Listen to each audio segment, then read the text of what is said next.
শোনা যাচ্ছে পীযূষ?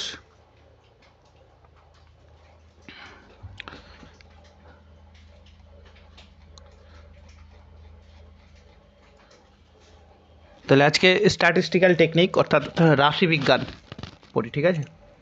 আর কি বলে যে টোপোগ্রাফিক্যাল ম্যাপ থেকে কয়টা জিনিস পড়াবো আরও, তো আজকে পড়াবো না, নেক্সট কোনো দিন পড়া যাবে। স্ট্যাটিস্টিক্যাল টেকনিক, হ্যাঁ, এখান থেকে কোশ্চেন আসে প্রত্যেক বছর যে কোনো পরীক্ষায়। তো স্ট্যাটিস্টিক্স বা রাশিবিজ্ঞান অ্যাকচুয়ালি কাকে বলে? তো এটা একটা এমন বিজ্ঞান যেখানে ভৌগোলিক তথ্যগুলোকে প্রথমে সংগ্রহ করা হয়, অর্থাৎ কালেকশন করা হবে প্রথমে, তারপর কালেক্টেড গুলোকে বিশ্লেষণ করা হবে, বিশ্লেষণ করে সেগুলোকে বিভিন্নভাবে উপস্থাপন করা হবে, ঠিক আছে? সেই বিষয়টাকে বলা হয় স্ট্যাটিস্টিক্যাল টেকনিক। অর্থাৎ এর সাথে জড়িত হচ্ছে ডেটা কালেকশন, ঠিক আছে? ডেটা কালেকশনের পর বিশ্লেষণ মানে হচ্ছে অ্যানালাইসিস, যে যেমন মিন, মিডিয়ান, মোড এগুলো থাকবে। আর রিপ্রেজেন্টেশন মানে বিভিন্ন কার্টোগ্রাফিক টেকনিকগুলো যেমন বারগ্রাফ, হিস্টোগ্রাম এগুলো দ্বারা রিপ্রেজেন্ট করা হবে। এই পুরো বিষয়টাই কিন্তু স্ট্যাটিস্টিক্যাল টেকনিক নামে পরিচিত। এবার এই যে স্ট্যাটিস্টিক্স শব্দটা এসেছে, এটা কিন্তু একটা ল্যাটিন শব্দ থেকে আসছে, ঠিক আছে? বা ইতালীয় শব্দ এটা থেকে এসেছে। তারপরে এই স্ট্যাটিস্টিক্স শব্দটা প্রথম কে ব্যবহার করে?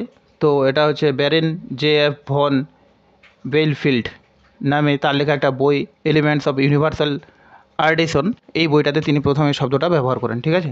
ওই জন্য অনেক সময় একে ফাদার অফ স্ট্যাটিস্টিক্যাল টেকনিকও বলা হয়।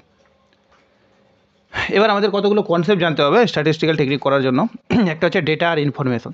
তো ডেটা আর ইনফরমেশন কী অ্যাকচুয়ালি? তো ডেটা মানে কি, যে ডেটাকে আমরা বাংলায় হচ্ছে উপাত্ত বলে থাকি, উপাত্ত। আর ইনফরমেশনকে হচ্ছে তথ্য বলে থাকি, ঠিক আছে? ইনফরমেশন মানে হচ্ছে মানে কী বলবো আর কি, সম্পূর্ণ নলেজ, এরকম বলা যায়, সম্পূর্ণ নলেজ। যেমন একটা ব্যক্তি আছে, একটা মানুষ আছে, তার নাম, গ্রাম, তার কোয়ালিফিকেশন, এজ, সব কিছু সম্পর্কে যখন একসঙ্গে থাকবে, তো সেটাকে আমরা তথ্য বলে থাকবো। আর উপাত্ত মানে কীরকম ব্যাপারটা? উপাত্ত মানে মানলাম যে 0 থেকে 5 বছর বয়সী কয়জন আছে, ঠিক আছে? 5 থেকে 10 বছর বয়সী, 10 থেকে 20 বছর বয়সী, এরকম করে আমরা টেবিলের আকারে দেখলো 0 থেকে 5 বছর বয়সী 5 জন আছে, এখানে 2 জন আছে, 3 জন আছে। তারপরে হচ্ছে এদের মধ্যে MA পাস কয়জন আছে, তো এখানে লিখলাম 2 জন, 3 জন, 4 জন, এরকম। এদের মধ্যে হচ্ছে ভালো কোয়ালিফিকেশন কার কার কী আছে, এরকম দিলাম আর কি কিছু। তাহলে এই ক্ষেত্রে কিন্তু সবগুলোকে টেবিলের আকারে সাজিয়েছি। এক্ষেত্রে কিন্তু আমরা সম্পূর্ণ ডেটাটা পেলাম, কিন্তু সম্পূর্ণ অনেক ইনফরমেশন পেলাম, কিন্তু কারো সম্পর্কে প্রকৃত নলেজ পেলাম না, ঠিক আছে? তো এরকম ব্যাপারটা যে তথ্য সবসময় অগুছানো হবে, এই জন্যই বলেছে, কারণ তথ্য কখনো টেবিলের আকারে পাওয়া যায় না, এরকম যে একজনের জন্য কি টেবিল তৈরি করি, আমরা করি না। তো তথ্য অগুছানো, উপাত্ত গুছানো, কিন্তু সম্পূর্ণ নলেজ কিন্তু তথ্যই দিবে, ঠিক আছে? যেমন আমরা যে বাড়ি থেকে বাড়ি বাড়ি গিয়ে সার্ভে করে নিয়ে আসি, তো প্রথমে একজন বাড়িতে 1 নাম্বার বাড়িতে গেলাম, তো ওই মানুষটার সম্পূর্ণ বয়স, এজ সব কিছু নিলাম, তো সেটা কিন্তু ইনফরমেশন। 2 নাম্বার বাড়িতে আবার গেলাম, আবার কিছু ইনফরমেশন কালেকশন করলাম, 3 নাম্বার বাড়িতে আবার কিছু ইনফরমেশন কালেকশন করলাম। এবার এই সবগুলোকে নিয়ে এসে আমরা একটা টেবিলের আকারে উপস্থাপন করলাম, যেটা হয়ে গেল ডেটা। ওই ডেটাগুলো দিয়েই পরবর্তীকালে আমি মিন, মিডিয়ান, মোড করে থাকবো। তো ডেটা আর ইনফরমেশন যাই হোক না কেন, বিশেষ করে ডেটাই, এরা কিন্তু দুইটা ভাগে বিভক্ত হয়। একটা হচ্ছে অ্যাকর্ডিং টু সোর্স, অর্থাৎ কী উৎস হিসাবে আমরা কোথা থেকে পাচ্ছি। আর এটা হচ্ছে অ্যাকর্ডিং টু কোয়ালিটি, অর্থাৎ সেটা কোয়ান্টিটিভ, সংখ্যা নাকি পরিমাণ বা গুণ, কী বোঝায় সেটা। তো একটা হচ্ছে প্রাইমারি ডেটা, যেটা সিম্পলি আমরা সরাসরি কালেক্ট করব, সবাই জানি, হাউস হোল্ড সার্ভে থেকে। আর সেকেন্ডারি ডেটা মানে যেটা সরাসরি কালেক্ট করা হয় না, কেউ কালেক্ট করে রাখছে অলরেডি, সেখান থেকে আমরা গিয়ে নিয়ে আসি। যেমন আমার কোনো একটা জায়গার কতজন পপুলেশন আছে সেটা আমার দরকার, তো আমি দুভাবে করতে পারি। এক হচ্ছে আমি গিয়ে সার্ভে করতে পারি, আর 2 হচ্ছে আগে থেকে যে সার্ভে করে রাখছে তার কাছ থেকে গিয়ে ডেটাগুলো নিয়ে চলে আসতে পারি। তো আমি গিয়ে সার্ভে করলে সেটা হলো প্রাইমারি ডেটা, আর আমি কারো কাছ থেকে গিয়ে নিয়ে চলে আসলে সেটা হলো সেকেন্ডারি ডেটা, ঠিক আছে? তারপর হচ্ছে অ্যাকর্ডিং টু কোয়ালিটি। কোয়ালিটি মানে হচ্ছে কোয়ান্টিটেটিভ ডেটা, অর্থাৎ যেগুলো সংখ্যা বোঝাবে, যেমন মানুষের বয়স, মানুষের উচ্চতা, ইত্যাদি ইত্যাদি। আর কোয়ালিটেটিভ, অর্থাৎ যেগুলো সংখ্যা দ্বারা বোঝানো যায় না বা সংখ্যা বোঝায় না, যেমন মানুষ কি, মেল না ফিমেল ইত্যাদি, মানুষের নাম, এগুলো কিন্তু কখনো সংখ্যা হয় না, সুতরাং এগুলোকে বলা হচ্ছে কোয়ালিটেটিভ ডেটা। এবার হচ্ছে র ডেটা আর অ্যারে ডেটা বলে দুটো শব্দ আছে। র শব্দের অর্থ হচ্ছে কাঁচা বা এলোমেলো, অর্থাৎ আমরা যখন কোনো কিছু কালেক্ট করে জাস্ট নিয়ে আসলাম তখন কিন্তু আমার সাজানো হয়নি আর কি ব্যাপারটা, তার আগে অবধি অর্থাৎ সাজানোর আগে অবধি ডেটাগুলোকে বলা আছে র ডেটা।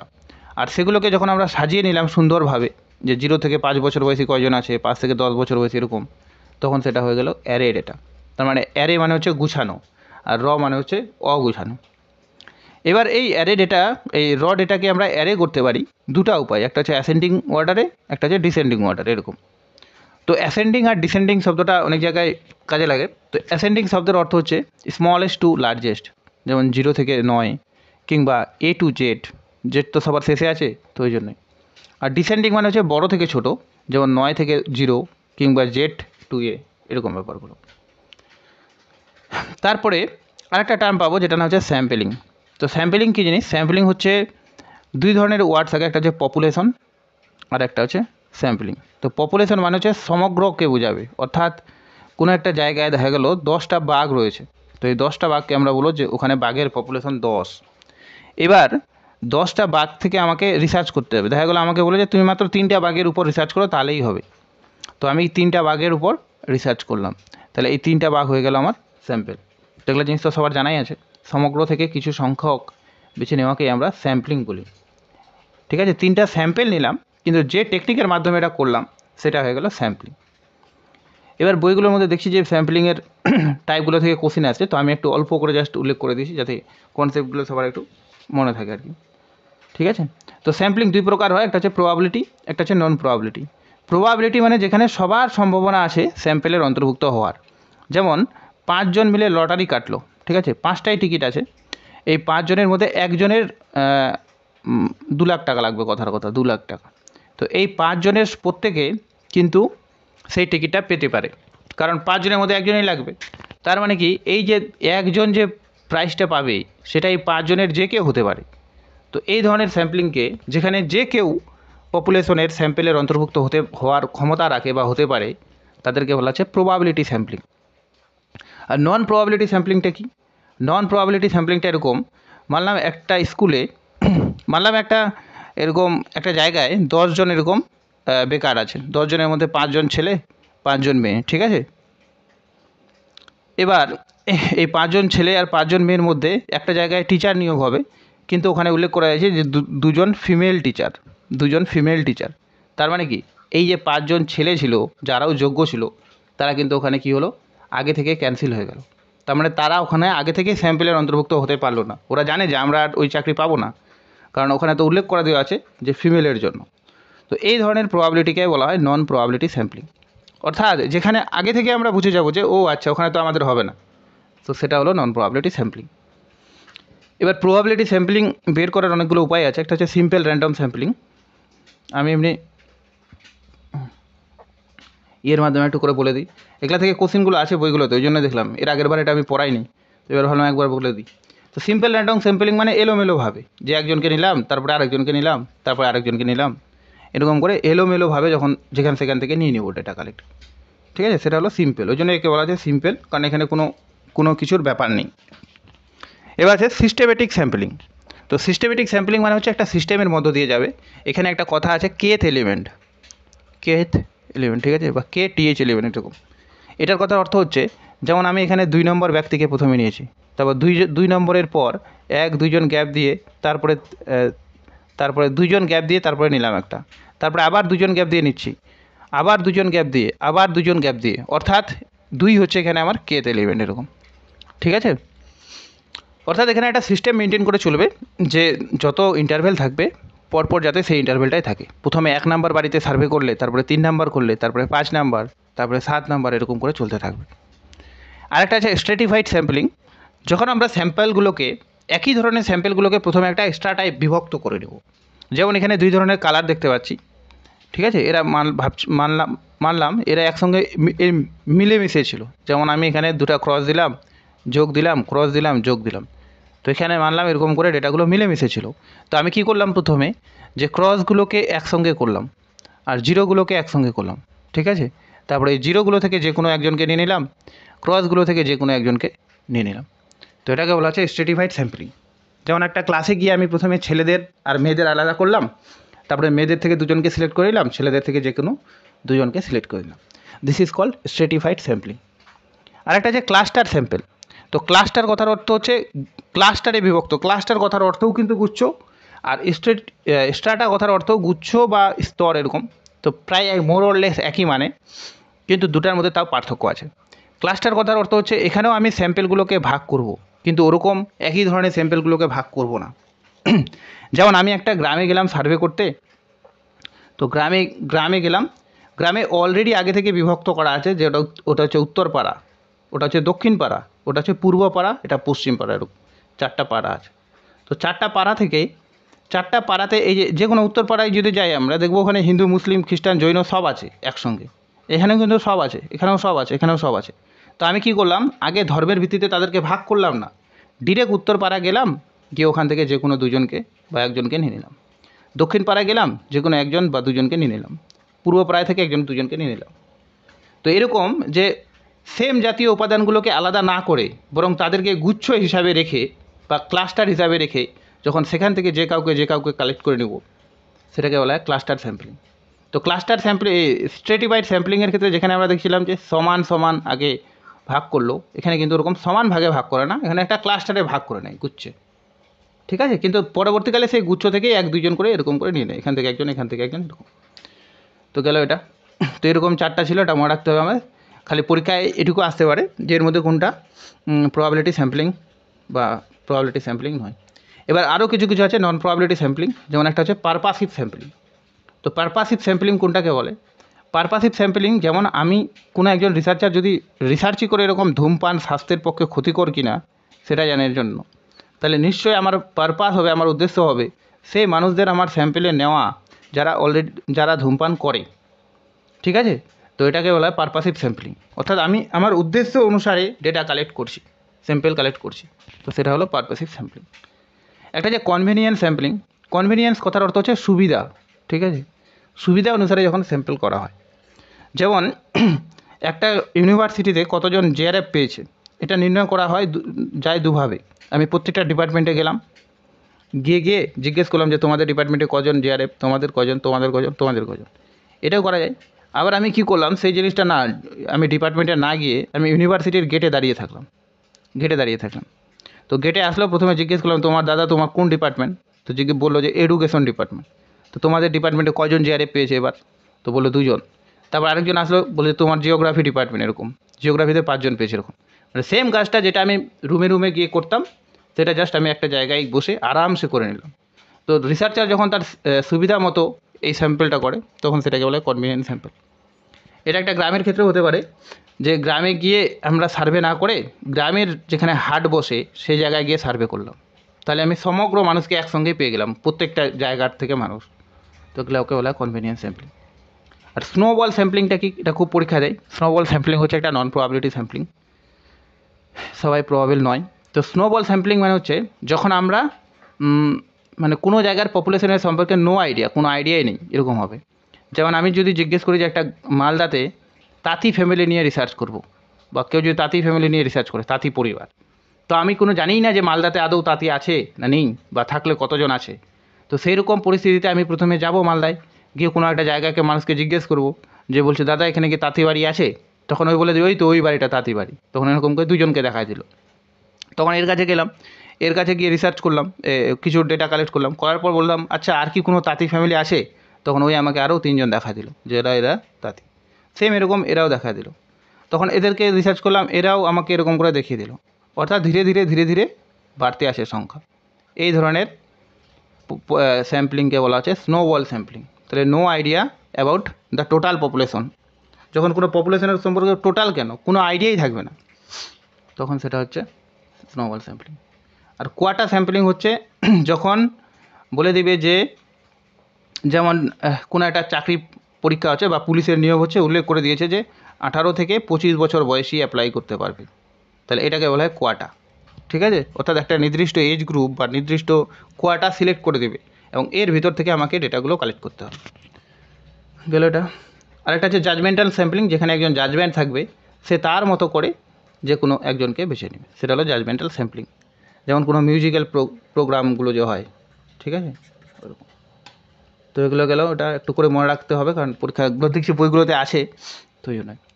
এবার আছে ডেটা সিরিজ বলে একটা আছে, সিরিজ। তো সিরিজ 3 প্রকার হয়, একটা ইন্ডিভিজুয়াল, ডিসক্রিট, কন্টিনিউয়াস। একটু করে খালি কনসেপ্ট রাখতে হবে।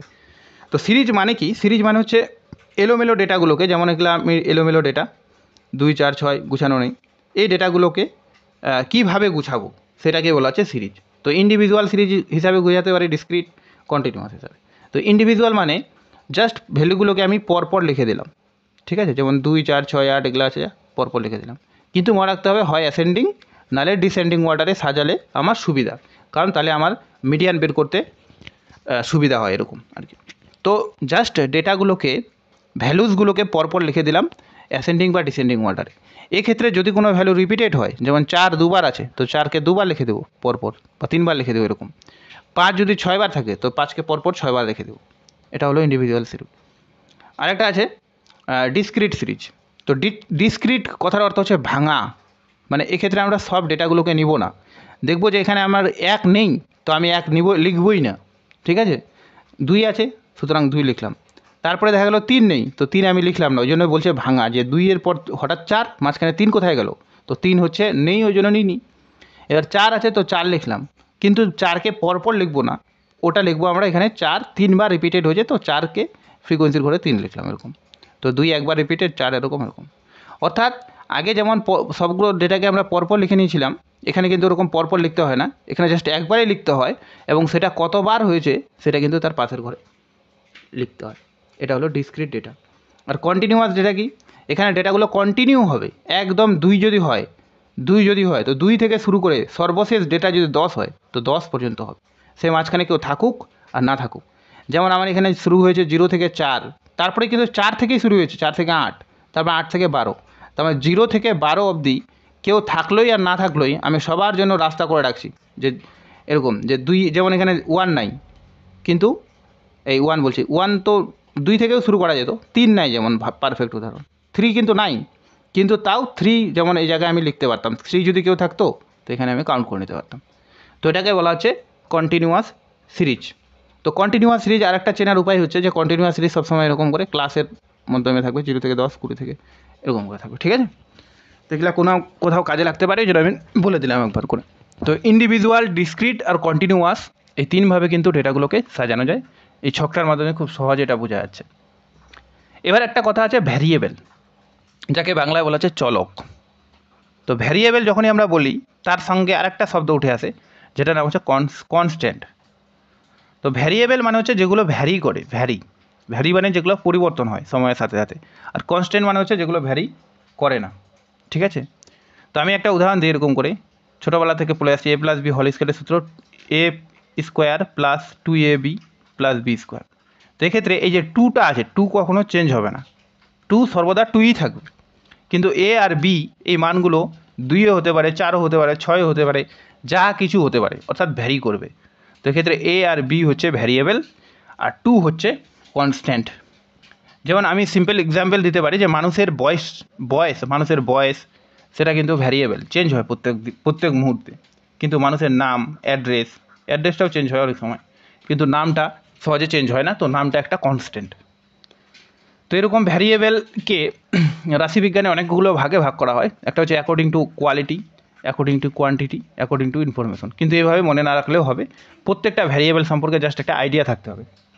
বিশেষ করে এই যে স্বাধীন, অধীন, এগুলো যে আছে এগুলো। তো একটা আছে বিচ্ছিন্ন চলক। বিচ্ছিন্ন চলক মানে হচ্ছে এই চলককে বা এই ভ্যারিয়েবলকে বিভাজ্য করা যায় না, ঠিক আছে। আর অবিচ্ছিন্ন, এদেরকে বিভাজ্য করা যায়। মানে উদাহরণগুলো দেখলে বোঝা যাবে যে অবিচ্ছিন্ন, মানুষের উচ্চতা, ঠিক আছে, মানুষের ওজন, তাহলে মানুষের ওজন দেখে আমরা বলে দিলাম ওর কম ওজন, সুতরাং ওই রোগা, ওর বেশি ওজন, ও একটু মোটা, এরকম। কিন্তু পরিবারের লোক সংখ্যা, একটা আমার পরিবারে 5 জন লোক আছে, ওরও পরিবারে 5 জন লোক আছে, তাহলে কিন্তু এগুলোকে সহজে আলাদা করা যাচ্ছে না। তো এরকম কিছু কিছু চলক আছে যেগুলোকে বিভাজ্য করা যায় না, আলাদা করাই যায় না, তো তাদেরকে বিচ্ছিন্ন চলক বলবো। আর যেটাকে বিভাজ্য করা যায় সেটাকে বলা হয় অবিচ্ছিন্ন চলক, ঠিক আছে।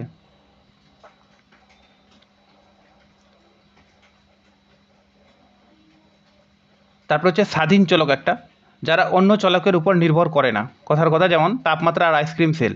তো এক্ষেত্রে আইসক্রিম সেল কখনো তাপমাত্রা, আইসক্রিম সেল সর্বদাই তাপমাত্রার উপর নির্ভর করছে, কিন্তু তাপমাত্রা কখনো আইসক্রিম সেলের উপর নির্ভর করছে না।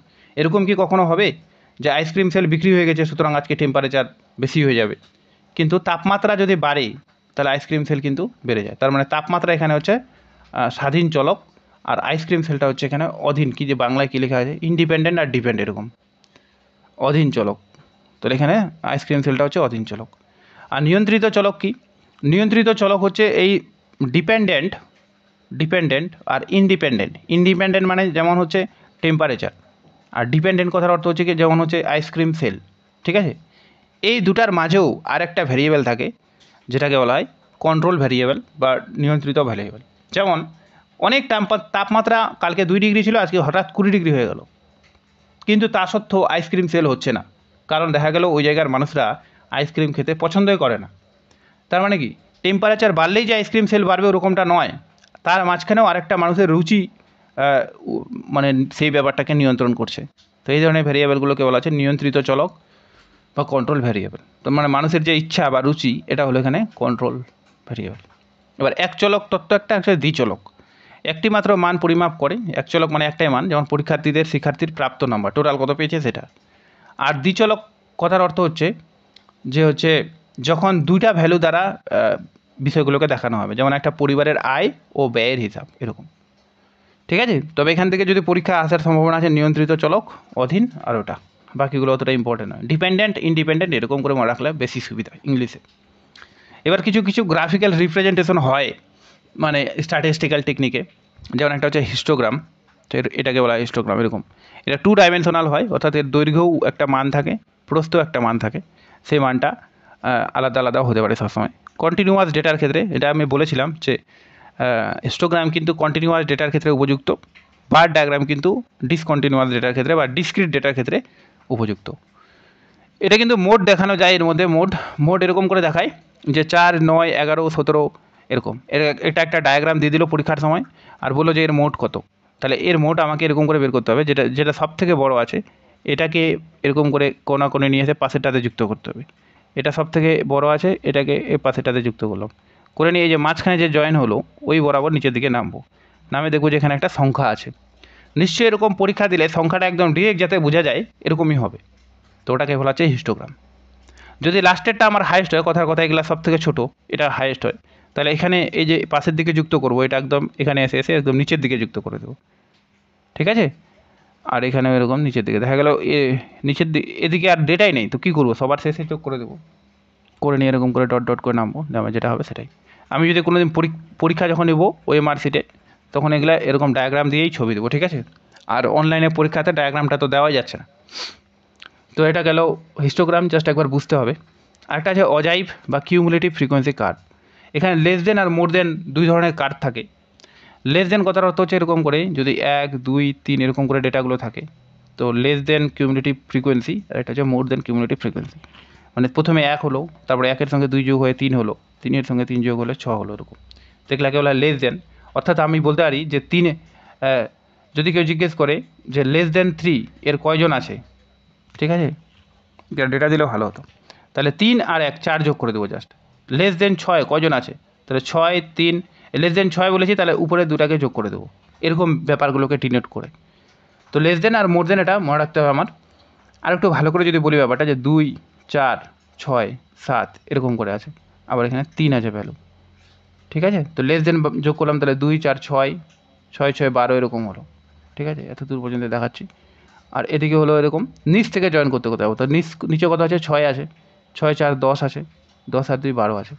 এবার আমি এরকম যদি করি যে মোর দ্যান 2 কয়জন আছে, তাহলে কিন্তু আমি এখানে ডিরেক্ট মোর দ্যান মানে 2-এর বেশি কয়জন আছে, তো 2-এর বেশি তো সবাই, তো ডিরেক্ট আমি বলে দিলাম যে 12 জন আছে। ঠিক আছে, আর এখানে এই ক্ষেত্রে যদি এরকম বলি যে 6-এর কম কয়জন, তাহলে 6-এর কম তো 2 জন আছে, তো ডিরেক্ট উপরেটা পেয়ে গেলাম এরকম। তো এই জন্য এগুলো জিনিস করা হয়। তো লেস দেন কিউমুলেটিভ ফ্রিকোয়েন্সি আর মোর দেন কিউমুলেটিভ ফ্রিকোয়েন্সির সাহায্যে এরকম করে একটা ডায়াগ্রাম হয়, যেটাকে বলা হচ্ছে অজাইভ বা কিউমুলেটিভ ফ্রিকোয়েন্সি কার্ভ। এটা মিডিয়ান দেখানোর জন্য উপযুক্ত, ওটাকে যেমন মোড, এটা হচ্ছে মিডিয়ান। আর একটা আছে ফ্রিকোয়েন্সি কার্ভ। তো ফ্রিকোয়েন্সি কার্ভ ফ্রি হাতে অঙ্কন করা হয়, এটা মানে এই যে এর নিচের দিকে ছবিগুলো দিয়েছি। কার্ভ মানে হচ্ছে এরকম ফ্রি হ্যান্ডে হবে। আর পলিগন শব্দের অর্থ হচ্ছে এরকম হবে, ঠিক আছে। এগুলোই লেখা আছে এটা আর কি। এবার তাহলে এখান থেকে একটা জিনিস কোশ্চেন আসে পরীক্ষায়, যে মিডিয়ান দেখানোর জন্য আমরা কি ইউজ করি। তো মিডিয়ান দেখানোর জন্য আমাদের হিস্টোগ্রাম ইউজ করা হয়, ঠিক আছে। এই হিস্টোগ্রাম নয়, কিউমুলেটিভ ফ্রিকোয়েন্সি কার্ভ বা অজাইব অঙ্কন করা হয়, ঠিক আছে। আর মোড দেখানোর জন্য আমরা কি অঙ্কন করি, তো মোড দেখানোর জন্য আমরা হিস্টোগ্রাম অঙ্কন করি। কিন্তু মিডিয়ান দেখানোর জন্য কিন্তু কিছু ইউজ করা হয় না। বইয়ের মধ্যে কিন্তু অনেক কিছু লেখা আছে এসএসসির বইগুলোতে, যে মিডিয়ান দেখাতে কোন গ্রাফ ইউজ হয়। কিন্তু মনে রাখতে হবে গ্রাফিক্যাল রিপ্রেজেন্টেশন কথার অর্থই হচ্ছে এটা, যাকে আমরা উইদাউট ক্যালকুলেশন গ্রাফের মাধ্যমে দেখাতে পারবো। মিনকে কখনো উইদাউট ক্যালকুলেশন গ্রাফের মাধ্যমে দেখানো যায় না। ক্যালকুলেশন করে নেওয়ার পর আমরা সব কিছুকেই দেখাতে পারি, কিন্তু উইদাউট ক্যালকুলেশন যেমন মিডিয়ানকে আর মোডকে দেখা দিতে পারছি, মিনকে কিন্তু দেখাতে পারবো না। ওই জন্য বলা হয় যে মিনের কোনো গ্রাফিক্যাল রিপ্রেজেন্টেশন হয় না। তো নিম্নলিখিত কোন রাশিবিজ্ঞান পদ্ধতিকে চিত্রের মাধ্যমে মানে গ্রাফিক্যাল রিপ্রেজেন্টেশন হয় না। তো এটা হচ্ছে মিন অ্যান্সার হবে। থাকতে পারে মিনকে দেখানো যায়, কিন্তু আফটার ক্যালকুলেশনের আগে ওই কোনো উইদাউট ক্যালকুলেশন ছাড়াই মিন ওখান থেকে বের করা কিন্তু কোনো দিন যায় না, আমি তো দেখিনি। কিন্তু বইগুলো এসএসসির বইগুলোর মধ্যে কিন্তু মিনকে দেখিয়েছে, ওরকম দেখলাম, ওই জন্যই বলে দিলাম এটা, কারণ প্রবলেম হতে পারে পরে। গেল ওটা। এবার আছে স্ট্যাটিস্টিক্যালকে কয় ভাগে ভাগ করি। এবার আমরা মেইন ক্যালকুলেশনে আসলাম মোটামুটি। তো স্ট্যাটিস্টিক্স মেইনলি দুই প্রকারের হয়, একটাকে বলা হয় ডিসক্রাইপটিভ স্ট্যাটিস্টিক্স, একটাকে বলা হচ্ছে ইনফারেন্সিয়াল স্ট্যাটিস্টিক্স। তো ডিসক্রাইপটিভ মানে কি, যেটা শুধুমাত্র বর্ণনা করবে, কোনো সিদ্ধান্তে যেতে পারবে না। আর ইনফারেন্সিয়াল মানে হচ্ছে যেটা বর্ণনা তো করবেই প্লাস কোনো সিদ্ধান্তে যেতে পারবে, ঠিক আছে। যেমন আইসক্রিম সেল আর টেম্পারেচারের মধ্যে সম্পর্ক দেখলাম, তো দেখলাম যে টেম্পারেচার যত বাড়ছে আইসক্রিম সেল তত বেশি আমার বিক্রি হচ্ছে। তার মানে আমরা একটা সিদ্ধান্তে যেতে পারি যে টেম্পারেচার বাড়লে আইসক্রিম সেল বাড়ে, এরকম। কিন্তু একটা স্কুলে দেখা গেলো ইটাহার গার্লস হাই স্কুলে দেখা গেলো 40% রেজাল্ট করেছে, আর হাই স্কুলে দেখা গেলো 60% রেজাল্ট করেছে।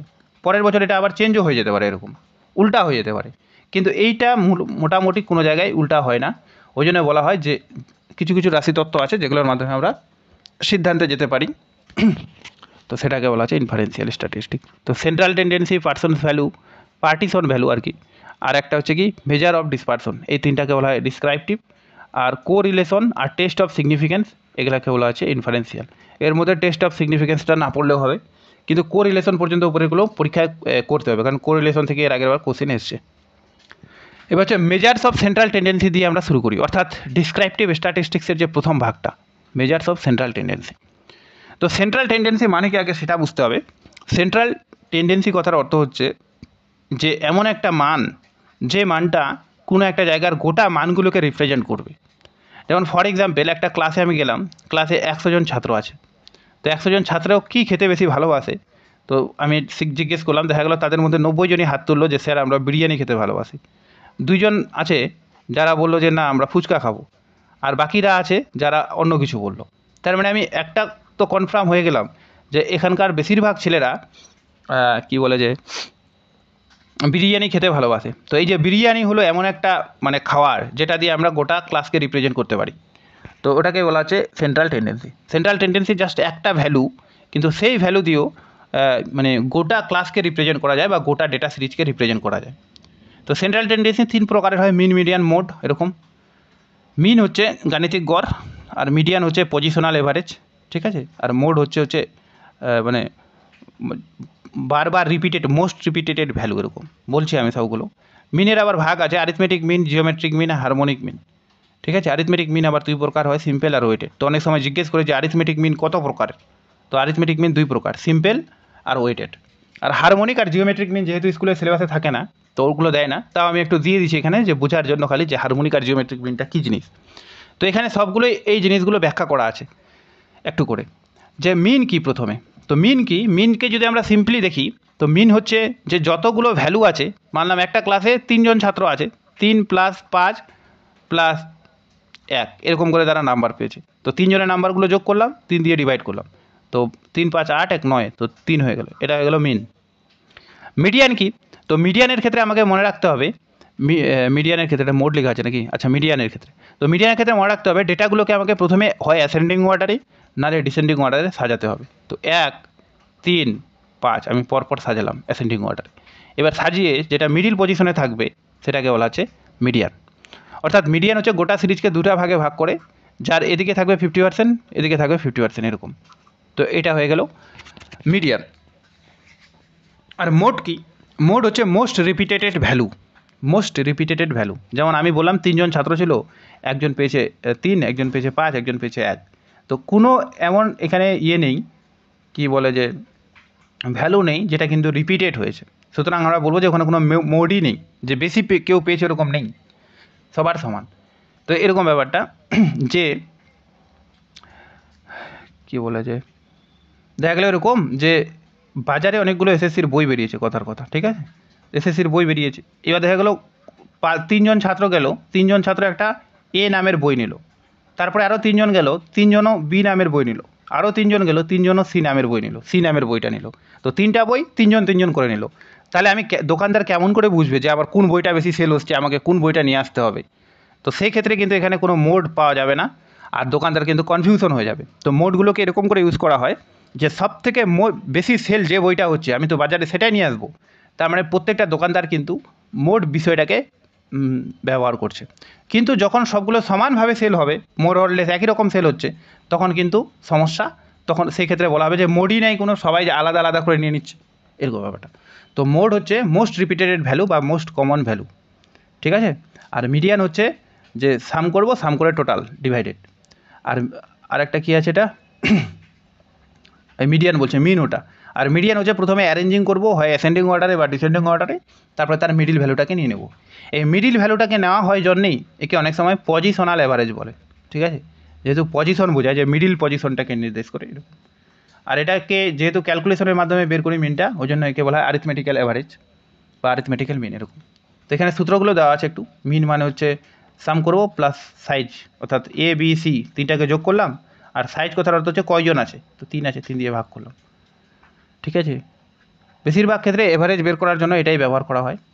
আর মিডিয়ান কি? মিডিয়ান হচ্ছে মিডিল শর্টেড লিস্টটির, ঠিক আছে, অর্থাৎ মিডিলে কে আছে সেটা বের করা, এটাই হচ্ছে মিডিয়ান।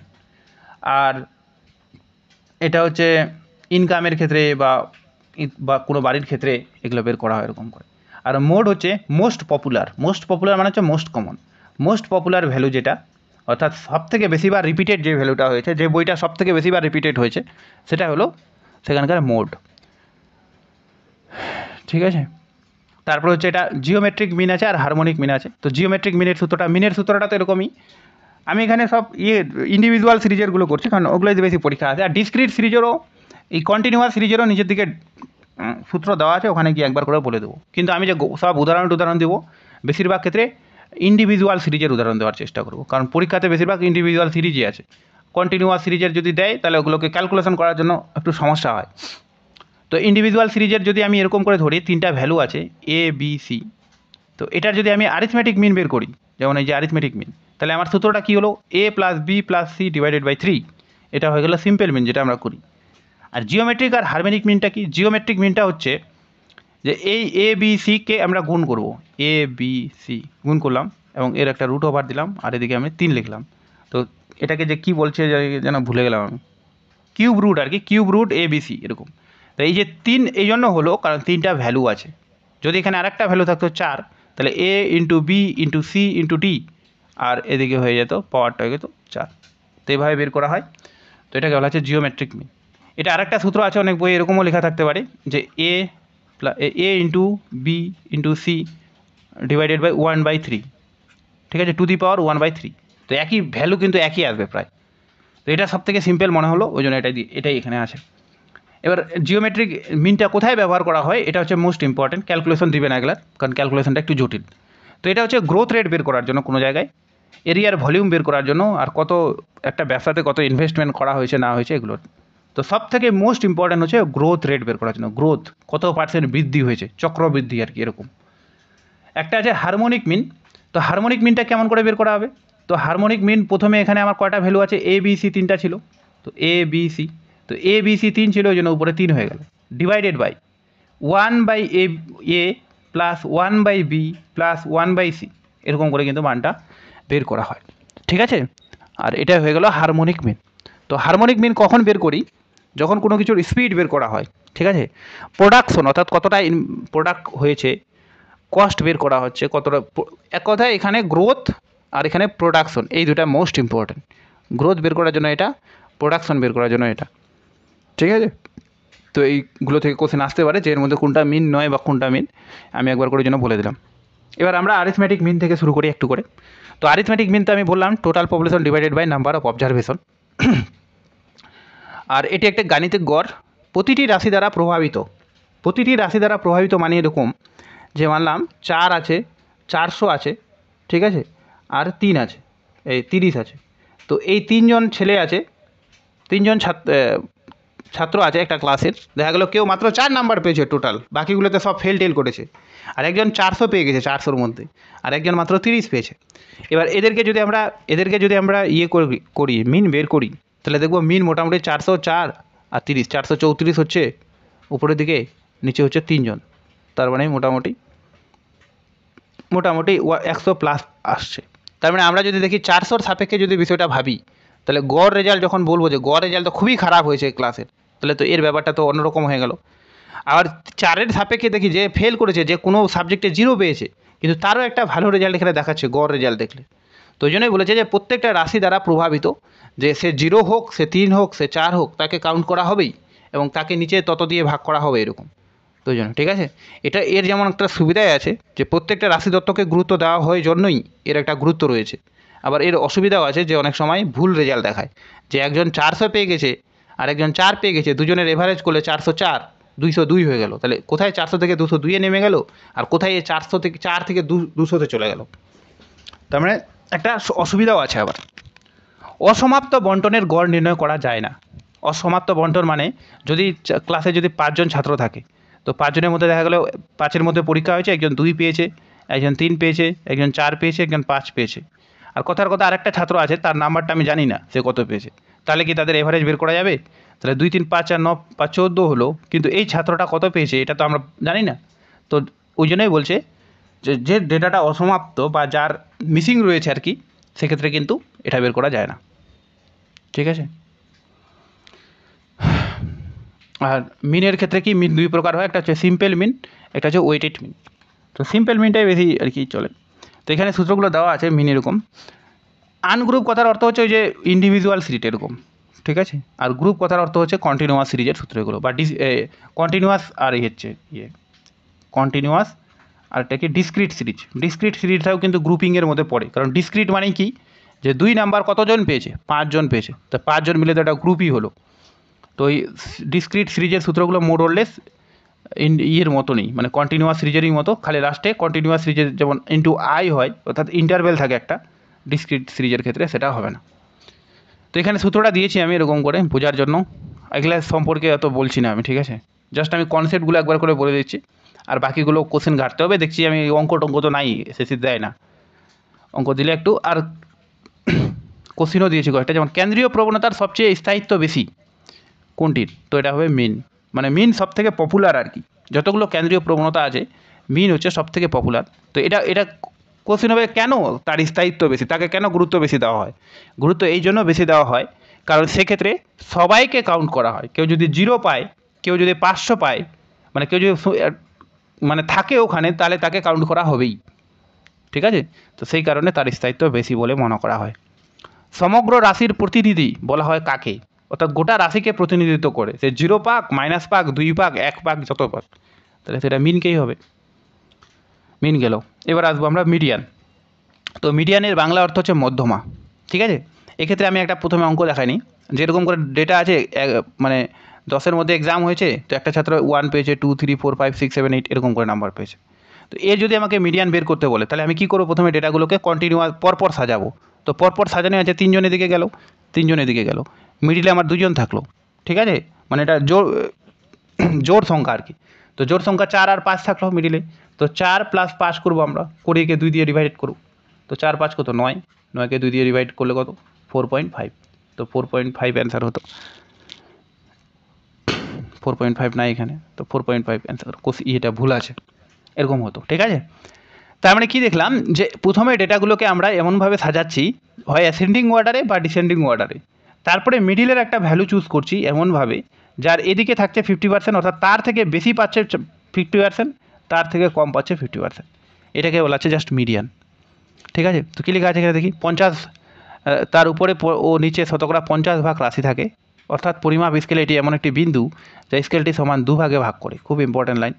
কোনো রাশি তত্ত্বকে যদি মানের ঊর্ধ্বক্রম বা অধক্রমে অনুযায়ী সাজানো হয় তবে এর ঠিক মধ্যবর্তী স্থানের অবস্থিত মানটিকে মধ্যমা বলা হয়। এটা কিন্তু খুব ইম্পর্ট্যান্ট যে আগে একে ঊর্ধ্বক্রমে বা অধক্রমে অর্থাৎ বড় থেকে ছোট কিংবা ছোট থেকে বড় হিসাবে সাজাতে হয়। এর একটা সুবিধা হলো অসমাপ্ত বন্টনের গড় নির্ণয় করা যায়। ঠিক আছে, তো এটা কেমন করে হবে? মানলাম একটা ক্লাসে 5 জন ছাত্র আছে, সেই 5 জন ছাত্রই 5-এর মধ্যে পরীক্ষা হয়েছিল, একজন 2 পেয়েছিল, একজন 3 পেয়েছিল, একজন 4 পেয়েছিল, একজন 1 পেয়েছে। আর একটা ছেলে আছে, তাকে জিজ্ঞেস করছি যে তুই কত পেয়েছিস বল। ওই বলছে না আমি বলবো না, আমি অনেক কম পেয়েছি। যে এ বি সি, এদের নাম এরকম এ বি সি ডি, বলছে আমি এর থেকেও কম পেয়েছি, ওই জন্য আমি বলবোই না। ওরকম হয় না যে না কত পেয়েছি, এর থেকেও কম। তো আমি তো জাস্ট জেনে গেলাম যে এর থেকে কম, তার মানে আমি যদি পরপর সাজাই 1 2 3 4 আর এর থেকে যে কম, তো এ মানে কত 2, তার মানে এই সমস্ত জায়গায় অবস্থান করছে। ঠিক আছে, তাহলে মিডিল ভ্যালুটা তো পেয়ে গেলাম যে ওই তো এদিকে পড়বে এরকম। তো ওই জন্যই বলেছে যে অসমাপ্ত বন্টনও যদি থাকে তাও কিন্তু অনেক সময় এটা বের করা যায়। ঠিক আছে, তো মিডিয়ান ক্রমযৌগিক পরিসংখ্যান বা অজাইব দ্বারা দেখানো হয়, যেটা আমি আগেই বললাম যে অজাইব দ্বারা এটা দেখানো যায় মিডিয়ানকে। ঠিক আছে, মিডিয়ানের ক্ষেত্রে এরকম লেস দেন ফ্রিকোয়েন্সি কার্ভ হয় একটা, এরকম মোর দেন ফ্রিকোয়েন্সি কার্ভ হয় অজাইবের ক্ষেত্রে। পরস্পর যে জায়গায় ছেদ করে সেই বরাবর যদি নিচের দিকে নামি তাহলে সেটাই কিন্তু মিডিয়ানের অ্যান্সার হয়। ঠিক আছে, সেটাই কিন্তু মিডিয়ানের অ্যান্সার হবে। এবার এখানে তো একটা বললাম এটা আছে দ্য মিডিয়ান নাম্বার এত, এর নাম্বার কত, এটা তাহলে সিম্পলি এগুলোকে প্রথমে সাজাতে হবে, সাজিয়ে নিয়ে যেটা ভ্যালু হবে সেটাই হবে এটার অ্যান্সার। সমগ্র রাশি তত্ত্ব 2 ভাগে ভাগ করে কোনটি, অর্থাৎ গোটা রাশি তত্ত্বকে 2 ভাগে ভাগ করে, তাহলে কী হবে এটা? মধ্যমা হবে। মধ্যমাই বলে তো বাংলা, হ্যাঁ মধ্যমা, বাংলাগুলো ভুলভাল হয়ে যায় একটু। নিচের কোনটি অবস্থানিক গড়কে নির্দেশ করে? অবস্থানিক গড় এই জন্য কারণ ওই মিডিল পজিশনকে বোঝাচ্ছে, তো এটা হবে মধ্যমা। মেধা, দক্ষতা ইত্যাদি গুণবাচক, ভেরি ভেরি ইম্পর্টেন্ট, ভেরি। এটা কিন্তু মিনের একটা অসুবিধা যে কোনো যদি কোয়ালিটেটিভ ডেটা থাকে, কোয়ালিটেটিভ ডেটা, তাহলে কিন্তু মিন সেটাকে দেখাতে পারে না। কিন্তু কোয়ালিটেটিভ ডেটাগুলোকেও মিডিয়ান খুব ভালো করে দেখাতে পারে। যেমন মানুষ, আমি যদি বলি একটা 3 বন্ধু আছে এ বি সি, তো এ বি সি 3 বন্ধু, যা 3টা বন্ধুর কিন্তু পরপর বসে আছে, 3টা বন্ধুর কিন্তু কখনো মিন বের করা যাবে না। তাদের হয় বয়স লাগবে, তাদের ইনকাম লাগবে, এগুলোর বের করা যাবে, কিন্তু বন্ধুদের কি করে বের করবো আমরা? ওটা তো একটা কোয়ালিটির ডেটা। ঠিক আছে, কিন্তু 3জন বন্ধুর কিন্তু খুব আরামসে আমরা মিডিয়ান বের করতে পারবো। এ বি সি পরপর বসে আছে, সুতরাং বি হচ্ছে এখানকার মিডিয়ান ভ্যালু, এরকম করে বলে দিতে পারবো। তো এটা মনে রাখতে হবে, মেধা, দক্ষতা ইত্যাদি গুণবাচক তথ্যের ক্ষেত্রে অধিক ব্যবহৃত হয় মধ্যমা। এবার আছে মোড হচ্ছে মোস্ট রিপিটেটেড ভ্যালু, অর্থাৎ সব থেকে বেশিবার যেটা রিপিটেড হয়েছে সেটাকে বলা হয় মোড। ঠিক আছে, এটা একটা সুবিধা হলো এ হচ্ছে সব থেকে বড় ডেটা আর সব থেকে কম ডেটা দ্বারা প্রভাবিত হয় না। কথার কথা, যদি একটা ক্লাসে এরকম আছে 5 জন ছেলে আছে বা ছাত্র আছে, একজন পেয়েছে 10-এ 10, একজন পেয়েছে 1, একজন পেয়েছে 2, আর একজন পেয়েছে 1, আরেকজন পেয়েছে 1। ঠিক আছে, তাহলে এখানকার মোড ভ্যালু হবে 1, কারণ 1 সব থেকে বেশিবার পেয়েছে। 10 পাক না তো কী হয়েছে, 10-এর এখানে কোনো গুরুত্ব নেই, 1 বেশিবার পেয়েছে। তো এই মোড বিষয়টাকে সব থেকে বেশি ব্যবহার করা হচ্ছে দোকানে বিক্রির ক্ষেত্রে, দোকানের যে সেল হয়। যেমন একটা খুব ভালো রাইটার আছে, খুবই ভালো রাইটার, কিন্তু দেখা গেলো সে অত পপুলার হয়নি বা তাকে মানুষ চেনে না, ওই জন্য তাকে কম নিচ্ছে। কিন্তু আরেকটা রাইটার আছে, বইয়ের রাইটার, আমি বই দিয়ে উদাহরণ দিচ্ছি, যার হয়তো বইটা অতটা ভালো নয়, কিন্তু তার একটু পপুলার বেশি আছে, সেল বেশি হচ্ছে, তো দোকানদার ওকেই বেশি করে নিয়ে আসছে। তো এরকম, তো এখানে ওই মোড বিষয়টাকে কাজে লাগানো হয়। কিন্তু এর একটা আবার অসুবিধাও আছে, যেটা আমি বলছি ধীরে ধীরে। তো যে রাশিটি রাশিমালার মধ্যে সবচেয়ে বেশিবার পুনরাবৃত্তি, রিপিটেড, কিন্তু সবথেকে বেশি ভ্যালুটা নয়, সবথেকে বেশিবার যেটা রিপিটেড হয়েছে, মোড হিস্টোগ্রামে দেখানো যায়, যেটা আমি বললাম। একটি মাত্র মানের উপর গুরুত্ব দেওয়া হয়। ঠিক আছে, তো এটা একটি মাত্র মানের উপর সবগুলোকেই গুরুত্ব দেওয়া হয়। আবার কি, কোনো রাশিমালাকে কোনো সংখ্যা একবারও রিপিট না হলে সেই রাশিমালায় কিন্তু মোট পাওয়া যাবে না। যেমন আমি বললাম একটু আগে যে প্রত্যেকটা বই যদি 2বার করে বিক্রি হয় তাহলে দোকানদারও কনফিউজ হয়ে যাবে যে আমি কোন বইটা বেশি নিয়ে আসবো। ঠিক আছে, তো সেক্ষেত্রে কিন্তু মোট পাওয়া যায় না। মোট 2 প্রকারের হয়, একটা হচ্ছে সিঙ্গেল মোট, একটা হচ্ছে বাই মোট। সিঙ্গেল মোট মানে এরকম যে 2 2 4 6, তার মানে এখানে 2 বার রিপিটেড হয়েছে, একটা সিঙ্গেল মোট পেলাম। কিন্তু দেখা গেলো এই রাশিতে আর একটা ভ্যালু আছে যার নাম 4, তাহলে 2ও 2বার রিপিটেড হয়েছে, 4ও 2বার রিপিটেড হয়েছে, সেক্ষেত্রে আমরা সেটাকে বলবো ওটা বাই মোড হবে। আর যদি কোনো ভ্যালু রিপিটেড না হয় তাহলে বলবো যে ওখানে মোড হবে না, নো মোড। তো বাই মোডের একটা সূত্র আছে যেটা হচ্ছে 3 মিডিয়ান মাইনাস 2 মিন। তো by mid equal to 3 median minus 2 mean, অর্থাৎ আমাকে যদি মিডিয়ানের ভ্যালু দিয়ে দেয় আর আমাকে যদি মিনের ভ্যালু দিয়ে দেয় তাহলে কিন্তু খুব সহজেই এই সূত্রটা দ্বারা আমরা বের করে নিতে পারবো। এটার উপর অঙ্ক আছে নিচের দিকে দেখাচ্ছি। এবার মিন মিডিয়ান মোডের একটা কিন্তু রিলেশনশিপ আছে, তো যেটাকে রেসিপ্রোকাল রিলেশনশিপ অর্থাৎ পারস্পরিক সম্পর্ক বলা হয়, সেটাই হচ্ছে এই সূত্রটাই বাই মোডের, যে mode equal to 3 median minus 2 মিন। এখান থেকে অনেক সময় কোশ্চেন আসে যে মিডিয়ানের ভ্যালুটা বলে দেয় আর মিনের ভ্যালুটা বলে দেয়, তাহলে তার মোড কত হবে। তো যে কেন্দ্রীয় প্রবণতা সর্বাধিক সংখ্যা দ্বারা পরিমাপ করা হয়, সর্বাধিক রিপিটেটেড সংখ্যা দ্বারা, সর্বাধিক রিপিটেটেড হতো এখানে, তো সেটা মোড হবে। একটি রাশি তত্ত্বের মিন 2, এই যে এটা অঙ্কর কথা বললাম, মিডিয়ান 5, তাহলে তার মোড কত। তার মানে আমাকে সেই সংখ্যাটা এই সূত্রটা ইউজ করতে হবে যে মোড ইকুয়াল টু 3 মিডিয়ান, অর্থাৎ 3 ইন্টু মিডিয়ান এখানে কত আছে 5 আছে, মাইনাস 2 ইন্টু মিন আছে 2 2 4, তাহলে কত হলো 3 5 15 মাইনাস 2 2 4, তাহলে 15 থেকে 4 গেলে কত 11, তাহলে 11 হচ্ছে অ্যান্সার। এটা এরকমও হতে পারে যে মোডের ভ্যালুটা বলে দিতে পারে আর মিনের ভ্যালুটা মিডিয়ান বের করো, বা মিডিয়ান আর মোড বলে দিল মিনের ভ্যালু বের করো। এই সূত্র দিয়ে সবগুলোই বের করা যাবে সূত্রটা যদি মনে থাকে। তো এখানে কতগুলো ডেটা দিয়েছে যে 7.33 এরকম, এর মধ্যে মোড কত, তাহলে আমি এটা বলছি না যেটা সবথেকে বেশি রিপিটেড হবেই সেটাই মোড হবে, সবথেকে বেশিবার যেটা আছে। Find out the mode from the following values, হচ্ছে 2 3 4 5 এরকম ডেটা আছে, এগুলোর মোড বের করো। তো এখানে কোনো ভ্যালু রিপিটেড হয়নি, প্রত্যেকটা একবার করে আছে, সুতরাং এখানে অ্যান্সার হবে নো মোড, দেয়ার আর নো মোড, এখানে কোনো মোড নেই। The most suitable graph for showing mode, সবথেকে আদর্শ মোডকে দেখানোর জন্য হিস্টোগ্রাম। ঠিক আছে, কয়েকটা কোশ্চেন দিয়েছিলাম। এবার আমরা চলে যাবো পার্টিশনিং ভ্যালু, অর্থাৎ যে ভ্যালুগুলো পার্টিশন করবে কোনো ডেটাকে, 2 ভাগে ভাগ করে, অনেকে 4 ভাগে ভাগ করে, অনেকে 3 ভাগে ভাগ করে। মিডিয়ানও একটা পার্টিশন ভ্যালু, মিডিয়ান গোটা সিরিজকে যেহেতু 2 ভাগে ভাগ করে, সুতরাং মিডিয়ানেও একটা কিন্তু পার্টিশন ভ্যালু। মিডিয়ানের মতো এগুলোই ওই 2 ভাগ ছাড়াও আরও অনেক ভাগে ভাগ করা যেতে পারে, সেগুলোকে বলা হচ্ছে পার্টিশন ভ্যালু। তো পরিসংখ্যান বিভাজনে কোনো তথ্যমালার মান ক্রমানুসারে সাজিয়ে, খুব ইম্পর্টেন্ট, ক্রমানুসারে প্রথমে সাজাতে হবে। কয়েকটি সমান অংশে বিভক্ত করে যে পরিমাপক পাওয়া যায় তাকে বলা হয় বিভাজক। যেমন হচ্ছে কোয়ার্টাইল 4 ভাগে ভাগ করে, পেন্টাইল হচ্ছে 5 ভাগে ভাগ করে, অক্টাইল হচ্ছে 8 ভাগে ভাগ করে, ডিসাইল হচ্ছে 10 ভাগে। এই পেন্টাইল আর অক্টাইলটা অনেকে জানে না, ওই জন্য এটা পরীক্ষায় দিতে পারে। ঠিক আছে, পেন্টাইল কথার অর্থ হচ্ছে 5 ভাগে যদি ভাগ করে একটা ডেটা সিরিজকে, আর অক্টাইলটা অনেকে আইডিয়া করে নিতে পারে, অক্টাস মানে 8 যেহেতু, তো অক্টাইল হচ্ছে 8 ভাগে ভাগ করে, ডিসাইল হচ্ছে 10 ভাগে ভাগ করে, পার্সেন্টাইল হচ্ছে 100 ভাগে ভাগ করে। ঠিক আছে, তো এগুলো আর আমি বলছি না, ওইটুকু মনে রাখলেই হবে। আর সূত্রগুলো সব এরকম মিডিয়ানের মতনই। তো এখানে কয়েকটা লেখা আছে, যেমন যখন আমরা কোনো রাশিকে, আচ্ছা এখানে একটা আছে যে P50 মানে হচ্ছে percentile 50 equal to median equal to Q2 quartile 2 equal to decile 5, এগুলো কিন্তু সব সমান ভ্যালু হবে। অনেক সময় এরকম দিয়ে দিতে পারে যে নিম্নোক্ত কোন পার্সেন্টাইল ভ্যালুটি মিডিয়ানকে নির্দেশ করে, তাহলে পার্সেন্টাইল কথার অর্থ হচ্ছে যে 0 থেকে 100 পর্যন্ত টোটাল 99টা ভাগে ভাগ করবে, অর্থাৎ 100টা ভাগে ভাগ করবে, ভ্যালু হবে 90টা। তো এক্ষেত্রে P50 যেটা, তার মানে কি P50 এমন একটা ভ্যালু যার এদিকে 50% থাকবে, এদিকে 50% থাকবে, ওই জন্য এটাকে বলা আছে P50 ইকুয়াল টু মিডিয়ান। আবার কোয়ার্টাইল যেটা আছে, কোয়ার্টাইল মানে হচ্ছে গোটা ডেটা সিরিজকে 4 ভাগে ভাগ করলো, 1 ভাগে, 2 ভাগে, 3 ভাগে, 4 ভাগে।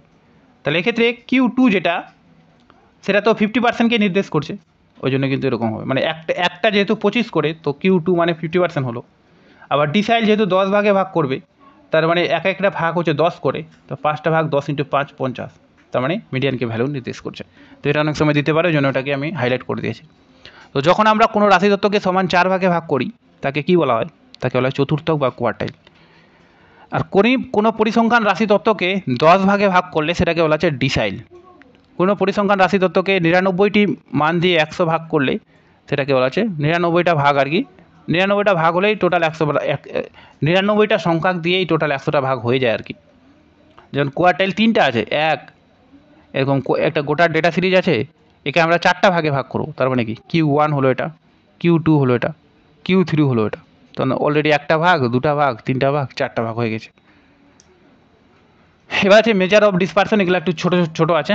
ডিসপারশন মানে হচ্ছে বিচ্যুতির পরিমাণ, অর্থাৎ কোনো একটা স্কুলে দেখলাম যে গড় মান 4 আছে, এই 4 থেকে কেউ অনেক কম পেয়েছে, কেউ অনেক বেশি পেয়েছে, তো সেই ভ্যালুগুলো যে 4 থেকে বেশি কতজন পেয়েছে, 4 থেকে কম কতজন পেয়েছে, সেই বিষয়গুলো দেখানোর ক্ষেত্রে এটা আমরা ইউজ করে থাকি, যেটাকে বলা হয় মেজার্স অফ ডিসপারশন। এই মেজার্স অফ ডিসপারশন আবার দুই প্রকারের হয়, একটা হচ্ছে অ্যাবসোলিউট মেজার্স অফ ডিসপারশন, একটা হচ্ছে relative measures of dispersion. Absolute measures of ডিসপারশনগুলো মেইনলি যখন আমরা simply just measures of dispersion বের করার চেষ্টা করব তখন ইউজ হয়। আর রিলেটিভ মেজার্স অফ ডিসপারশন তখন ইউজ হয় যখন আমরা কোনো দুটা ডেটা সিরিজের মধ্যে তুলনা করার চেষ্টা করব, ঠিক আছে। আর এগুলো মেইনলি ইনটু 100 হয় অনেক সময়, তবে ইনটু 100 না দিলেও হবে রিলেটিভ মেজার্স অফ ডিসপারশন যদি আমরা তাদের মধ্যে তুলনা না করি। তবে তুলনা করতে গেলে ইনটু 100 দিয়ে করলে সুবিধা হয় আর কি ব্যাপারটা। তো অনেক সময় এরকম জিজ্ঞেস করতে পারে যে অ্যাবসোলিউট মেজার্স অফ ডিসপারশনের মধ্যে কী আছে, যেমন রেঞ্জ আছে, কোয়ার্টাইল ডেভিয়েশন আছে, এগুলো সূত্রগুলো সব দেওয়া আছে নিচের দিকে, হ্যাঁ। মিন ডেভিয়েশন আছে, স্ট্যান্ডার্ড ডেভিয়েশন আছে, ভ্যারিয়েন্স আছে, এগুলো সব হচ্ছে অ্যাবসোলিউট মেজার্স অফ ডিসপারশন। আর রিলেটিভ মেজার্স অফ ডিসপারশন কি, কোএফিসিয়েন্ট, যদি কারো সামনে কোএফিসিয়েন্ট শব্দটা লেখা থাকে তাহলে বুঝে নেব যে ওগুলো হচ্ছে রিলেটিভ মেজার্স অফ ডিসপারশন। এবার এখানে দুটা আমি আলাদা মানে বুঝিয়েছি আর কি, যে একটা হচ্ছে অ্যাবসোলিউট মেজার্স অফ ডিসপারশন আর রিলেটিভ মেজার্স অফ ডিসপারশনের মধ্যে কী পার্থক্য। তো এটা হচ্ছে প্রকৃত মানে বিচ্যুতি, মানে অ্যাবসোলিউট কথাটা হচ্ছে অ্যাকচুয়াল ভ্যালু, যে কেউ 4 পেয়েছে কেউ 2 পেয়েছে, তো 4 আর 2 বের করে দাও, তাহলে হয়ে গেল কত 2। এটা হলো প্রকৃত মানের বিচ্যুতি, ঠিক আছে। এবার হচ্ছে আপেক্ষিক বিচ্যুতি কি, গড়ের তুলনায় বিচ্যুতি, ঠিক আছে। আপেক্ষিক বিচ্যুতি মেইনলি ইনটু 100 দিয়ে করা হয়, একটু গড় করে বের করা হয়। আর একক হচ্ছে একক থাকে না, যেমন টাকা একক থাকে, সরি এক্ষেত্রে একক থাকে, আর এটা কিন্তু একক বিহীন হয়, ওই জন্য মানে যখন 100 করে দেবো পার্সেন্টেজে বের করে নিই আমরা, তো একক বিহীন হয় আর কি। স্ট্যান্ডার্ড ডেভিয়েশন, রেঞ্জ, এগুলো হচ্ছে সব এর উদাহরণ। আর কোএফিসিয়েন্ট অফ ভ্যারিয়েশন এটা হচ্ছে এটার উদাহরণ একটা। একই এককের তথ্য তুলনায় কি, একই এককের তথ্য তুলনায় ভিন্ন এককের তথ্য তুলনায়, এটা কি বোঝানোর চেষ্টা করছে বুঝতে পারলাম না, ইনকমপ্লিট আছে হয়তো। এবার আছে মিন ডেভিয়েশন আর স্ট্যান্ডার্ড ডেভিয়েশন, যে দুটো আছে এই দুটা থেকেও কোশ্চিন আসে অনেক সময়, মানে আমি দেখা দিচ্ছি একবার। এই যে অ্যাবসোলিউট মেজার্স অফ ডিসপারশনের দুটো পার্ট আছে, মিন ডেভিয়েশন, তো মিন ডেভিয়েশন আর স্ট্যান্ডার্ড ডেভিয়েশন থেকে আসে। তো মিন ডেভিয়েশন আর স্ট্যান্ডার্ড ডেভিয়েশনের মধ্যে মিন ডেভিয়েশন জাস্ট গড় মান থেকে বের করা হয়, আর গড় মানটাকে যখন আমরা স্কোয়ার দিয়ে বের করব, অর্থাৎ কি বলবো, মানে গড় মানের বর্গমূল দিয়ে যখন আমরা বের করব ব্যাপারটা, তখন হচ্ছে স্ট্যান্ডার্ড ডেভিয়েশন। তো অনেক সময় পরীক্ষা জিজ্ঞেস করে যে যতগুলো বিচ্যুতি আছে সব থেকে আদর্শ বিচ্যুতি কী, তাহলে আমাদের অ্যান্সার হবে স্ট্যান্ডার্ড ডেভিয়েশন, ঠিক আছে। স্ট্যান্ডার্ড ডেভিয়েশন, কারণ মিন ডেভিয়েশনে একটা অসুবিধা আছে, মডিউলাস চিহ্ন দিয়ে জাস্ট মাইনাসটাকে ইগনোর করে দেয়। তো আর স্ট্যান্ডার্ড ডেভিয়েশন ওটা একটা ফর্মুলার মতো করে ইউজ করে, যে স্কোয়ার করে দেয়, স্কোয়ার করলে অটোমেটিক মাইনাস হয়ে যাচ্ছে, তো এরকম একটা ভালো গাণিতিক সূত্র ব্যবহার করে সেটা করে, ওই জন্য একে অনেক সময় স্ট্যান্ডার্ড ডেভিয়েশন বলে। তো আমাদের এটা এখানে মনে রাখতে হবে এইটুকু জিনিস, যে মিন ডেভিয়েশন আর স্ট্যান্ডার্ড ডেভিয়েশনের মধ্যে স্ট্যান্ডার্ড ডেভিয়েশন সব থেকে বেশি সুইটেবল কোনো জায়গার বিচ্যুতি দেখানোর ক্ষেত্রে, ঠিক আছে। এবার আছে কোরিলেশন, কোরিলেশন থেকে এর আগের বার কোশ্চেন আসছিল, নিচের দিকে আছে কোশ্চেনগুলো। কোরিলেশন মানে হচ্ছে সহসম্পর্ক, যখন দুই বা ততোধিক ভ্যারিয়েবলের মধ্যে আমরা সম্পর্ক দেখাই, যেমন তাপমাত্রা আর আইসক্রিম সেলের মধ্যে যেমন একটু আগে সম্পর্ক দেখালাম, তো সেই বিষয়গুলোকে বলা হচ্ছে কোরিলেশন। কোরিলেশন 3 প্রকারের হয়, একটা হচ্ছে পজিটিভ, একটা নেগেটিভ, একটা হচ্ছে জিরো। তো পজিটিভ মানে কি, যদি একটা বাড়ে আর একটা বাড়ে তাহলে সেটা পজিটিভ, যেমন তাপমাত্রার সাথে আইসক্রিম বিক্রির সম্পর্ক, তাপমাত্রা যত বাড়বে আইসক্রিম সেল তত বিক্রি হবে, তাপমাত্রা যত কমবে আইসক্রিম সেল তত কমবে, তাহলে এটা হলো পজিটিভ সম্পর্ক। নেগেটিভ মানে একটা বাড়লে আর একটা কমবে, যেমন একটা উদাহরণ দেওয়া আছে, দুশ্চিন্তা যে যত করবে সাফল্যের পরিমাণ তার তত কম, ঠিক আছে। তার মানে দুশ্চিন্তা বেশি তো সাফল্য কম, এরকম। আর জিরো কোরিলেশন মানে যাদের মধ্যে কোনো রিলেশন থাকে না, যেমন ক্রিকেট খেলার দক্ষতার সাথে ভূগোল বিষয়ের সম্পর্ক, যে ভূগোলে ভালো হলেই ক্রিকেট খেলায় ভালো হবে, বা ক্রিকেটে ভালো হলে ভূগোলে ভালো হবে, এরকম কোনো ব্যাপার নেই, এটাই। তো পজিটিভ সম্পর্কগুলো এরকম হয় আর কি, পরের দিকে বাড়তে থাকে। আর নেগেটিভ হলে বিষয়টা এরকম হবে যে ভ্যালুগুলো ধীরে ধীরে এদিকে নিচের দিকে নামতে থাকবে।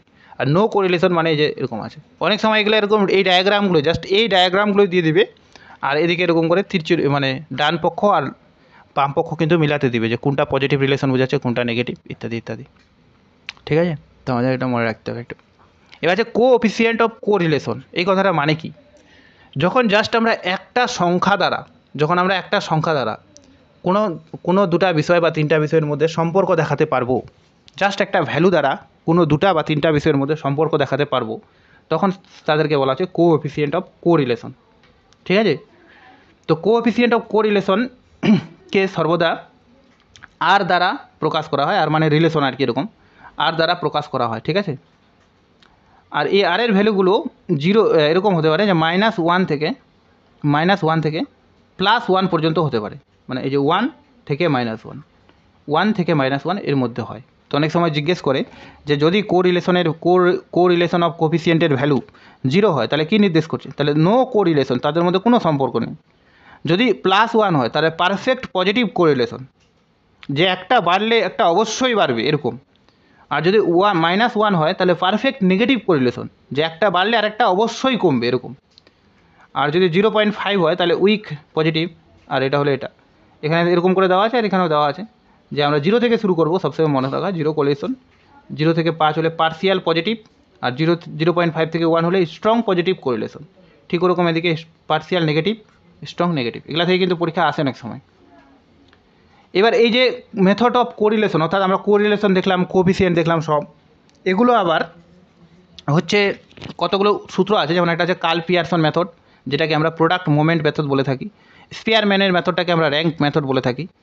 আর একটা আছে লিস্ট স্কোয়ার মেথড আছে, ঠিক আছে, যেটা অনেক সময় রিগ্রেশন নামে পরিচিত। কনকারেন্ট ডেভিয়েশন মেথড আছে। তবে এই তিনটাই বেশি ইম্পর্ট্যান্ট, যে কার্ল পিয়ারসন, আর স্পিয়ারম্যান, আর হচ্ছে রিগ্রেশন। আর এছাড়াও আমরা গ্রাফিক্যালিও কিছু কিছু দেখাতে পারি, যেমন স্ক্যাটার ডায়াগ্রাম। স্ক্যাটার ডায়াগ্রামে একটা ছবি দিতে হতো, ভুলে গেলাম আমি। এরকম স্ক্যাটার ডায়াগ্রাম মানে এরকম হবে, এদিকে এক্স, এদিকে ওয়াই, আর ভ্যালুগুলো এরকম করে থাকবে চারপাশে, জাস্ট, ঠিক আছে।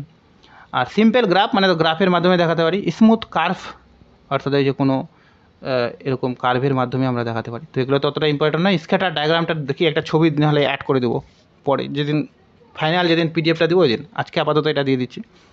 তো কার্ল পিয়ারসনের প্রোডাক্ট মোমেন্ট মেথড, এটা কয়েকটা জিনিস মনে রাখতে হবে। যদি ইউনিট থাকে ডেটাগুলোর মধ্যে তাহলে এটা আদর্শ হয়, যেমন কেজি, মাইল, এগুলো যদি থাকে তাহলে এটা সব থেকে আদর্শ হয়। কতটা পরিমাণে নির্ভরশীল তা কিন্তু বলা যাবে না। মানে মানলাম টেম্পারেচার বাড়লে আইসক্রিম সেল বাড়ছে, কিন্তু টেম্পারেচার 10 ডিগ্রি বাড়লে তা এটা কতটা বাড়ছে সেই জিনিসটা কিন্তু বলা যাবে না। সকল তত্ত্বমানের উপর ভিত্তি করে নির্ণয় করা হয় কার্ল পিয়ারসন। তো এগুলো কিছু কিছু আছে, সূত্রটা আছে এরকম R=, এটা, আর এটাকে আর দ্বারা, রিলেশনশিপগুলোকে আর দ্বারাই প্রকাশ করা হয় কার্ল পিয়ারসনকে, কিন্তু স্পিয়ারম্যানটাকে আবার RS দ্বারা প্রকাশ করা হয়। এই যেখানে RS লেখা আছে। তো দুটোর মধ্যে যদি ইউনিট থাকে, এই ইউনিট না থাকে, যদি যখন ইউনিট থাকবে না, ইউনিটলেস হবে ভ্যালুগুলো, তখন কিন্তু এটা আদর্শ হয়। তখন আমরা এদেরকে প্রথমে পর বড় থেকে ছোট সাজাই নিই এবং তাদেরকে র্যাঙ্ক দিয়ে দিই, র্যাঙ্ক দিয়ে তাদের ডেভিয়েশন করে নিই। ওই জন্য এর মেথডটার নামই হচ্ছে র্যাঙ্ক ডেভিয়েশন মেথড বা র্যাঙ্ক মেথড। শুধুমাত্র গুণগত বন্টন বা চলক দুটির মধ্যে প্রকৃতি মানা নির্ণয়ে ব্যবহৃত হয়। মানে গুণগত বন্টনের ক্ষেত্রে একটা আদর্শ, যাদের সংখ্যা থাকে না তাদেরকে আমরা জাস্ট পরপর র্যাঙ্ক দিয়ে বের করে নিতে পারি। আর ওটা হচ্ছে গুণগত বন্টনের ক্ষেত্রে আদর্শ নয়। ওটার যা যা সুবিধা এর ওগুলো অসুবিধা, এরকম। মানে ওটার যা যা অসুবিধা এখানে এটা সুবিধা। একটু বলে দিচ্ছি একটু করে কি। আর একটা আছে রিগ্রেশন। তো রিগ্রেশন হচ্ছে এমন একটা জিনিস যেটা হচ্ছে সম্পর্ক তো দেখায়, প্লাস তার সাথে সাথে কতটা পরিমাণে নির্ভরশীল সেটাও কিন্তু বোঝানোর চেষ্টা করে। তো এখান থেকে এই সূত্রটা থেকে অনেক সময় জিজ্ঞেস করে যে y=a+bx, এটা তো রিগ্রেশনের সূত্র হলো। এর মধ্যে a কী নির্দেশ করছে, yc কী নির্দেশ করছে, আর b কী নির্দেশ করছে। বেশিরভাগ ক্ষেত্রে বিটা পরীক্ষা দেয় আর এটা দেয়, ycটা দেয় না। yc তো রিগ্রেশন ইকুয়েশনটাকে বোঝাচ্ছে। তো a হচ্ছে ইন্টারসেপ্ট বা বাধা, ঠিক আছে, আর b হচ্ছে স্লোপ বা গ্রেডিয়েন্ট, তো আমি ডিটেলস আর বলছি না, এগুলো জাস্ট এগুলো মনে রাখে দিলে হবে যে b = গ্রেডিয়েন্ট বা স্লোপ, আর a হচ্ছে ইন্টারসেপ্ট বা বাধা, ঠিক আছে, তাহলে হবে। এবার কোরিলেশন রিগ্রেশন আমি দুটো দিয়েছি। কোরিলেশন মানে হচ্ছে স্পিয়ারম্যান আর কার্ল পিয়ারসন, এগুলো হচ্ছে কোরিলেশনের মেথড। আর রিগ্রেশনের মেথড হচ্ছে y=a+bx। তো যেমন এখানে কিছু কিছু আছে যে এটাও দুটা বিষয়ের মধ্যে, দুই বা ততোধিক বিষয়ের মধ্যে সম্পর্ক দেখাচ্ছে, এও দেখাচ্ছে, কিন্তু পার্থক্য হচ্ছে এটাই যে এদের যে সম্পর্কটা, এরা হচ্ছে কতটা পরিমাণে, কিন্তু অঙ্ক করলে এগুলো ভালো বোঝা যায়, কতটা পরিমাণে কিন্তু নির্ভরশীল একে অপরের উপর, সেটা কিন্তু দেখাতে পারে না, এ কিন্তু পারে। মানে মোস্ট সুইটেবল হচ্ছে রিগ্রেশন এরকম। আর এর একটা ভ্যালু থাকে কোরিলেশনগুলো, যেটা -1 থেকে +1 পর্যন্ত হয়, কিন্তু রিগ্রেশনের কোনো ভ্যালু থাকে না, ওরকম যা কিছু হতে পারে। এটা ভবিষ্যৎবাণীতে সহায়ক নয়, অর্থাৎ আমরা যদি আগাম পূর্বাভাস কিছু প্রেডিকশন করে থাকি, তাহলে সেক্ষেত্রে সেই ধরনের অঙ্কগুলোতে এটা কিন্তু সুইটেবল নয়। আর এটা কিন্তু ভবিষ্যৎবাণী করা যায় এর দ্বারা, ঠিক আছে। এখানে স্বাধীন বা অধীন চলক থাকে না, এখানে কিন্তু থাকে। মানে থাকে মানে কি, এখানে লাগবে আর কি রিগ্রেশনের ক্ষেত্রে স্বাধীন আর অধীন চলকটা। এবার এগুলো আসলে এর আগের বার SLST পরীক্ষায়, এটা ছিল 9-এর কোশ্চেন। যে যোজিত জনসংখ্যা বিভাজন মানে কিউমুলেটিভ ফ্রিকোয়েন্সি ডিস্ট্রিবিউশন দেখানো হয় যার মাধ্যমে। তো কিউমুলেটিভ মানে দেখাতে যেটা ব্যবহার করা হয় আর কি, যার সাহায্যে তা হলো দেখানো হয় যার সাহায্যে। তো এটা অজাইব হবে, এটা তো হবে না, হিস্টোগ্রাম হবে না, মোডও হবে না। কিউমুলেটিভ ফ্রিকোয়েন্সিগুলো দ্বারাই আমরা কিন্তু অজাইব নির্ণয় করি। এবার দুটি চলকের অর্থাৎ ভ্যারিয়েবলের মধ্যে সম্পর্কের মাত্রা নির্দেশ করার জন্য কোনটা ইউজ করি, তাহলে সম্পর্ক দেখানোর জন্য কোনটা ইউজ করি।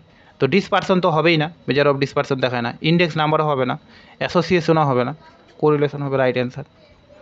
এবার এটা ছিল 11-12 কোশ্চেন, যে দুটি চলকের মধ্যে সম্পর্ক বোঝাতে নিম্নের কোন পরিসংখ্যান কৌশলটি ব্যবহার করা হয়। তাহলে নিম্নের কোন, আচ্ছা এটা অজাইব করে দিয়েছি, এটা কিন্তু রিগ্রেশন হবে, তাই না?